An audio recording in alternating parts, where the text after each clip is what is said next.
Bore da a chroeso i chi gyd atom ni ar faes Eisteddfod yr Urdd, Sir y Fflint 2016. Owain Talfryn dwi ac os i chi'n cofio ddoe, fyddai yn edrych ar eich ôl chi bob bore am 10 o'r gloch yn neud yr eitem ffasiwn Steddfod dyn ni'n ei alw fe.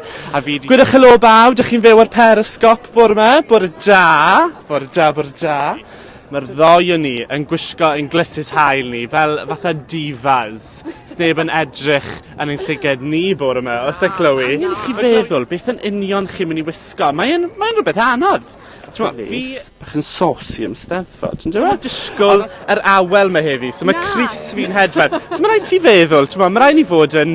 Mae rhaid i bethau fod yn addas ar gyfer Steddfod. Lle fe fwr weira, praw me, pwy a oer yn Steddfod. O, dyma ni, mae Sara yn gwybod pob dim am ffasiwn. O, dwi'n edrych yn iawn heddi, Sara. Ydw? Ond, yn y tywydd braf yma, gyda silc, yn aml mae rhaid i fod yn ofalus, bod dim chwys yn mynd arno fe.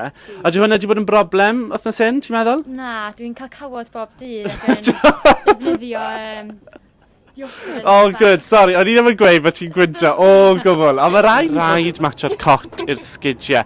Yn anffodus, fi ddim yn matcho o gwbl heddi. Cocons fi, maen nhw'n front erbyn ddiwedd yr wythnos. Ond symud, o'n i'n matcho chydig gyda patches fi a phob dim. I love it, Chloe, I love it. Gobeithio byddwn ni'n ffindio fashionistas arall. Felly, hwyl fawr a joiwch y diwrnod.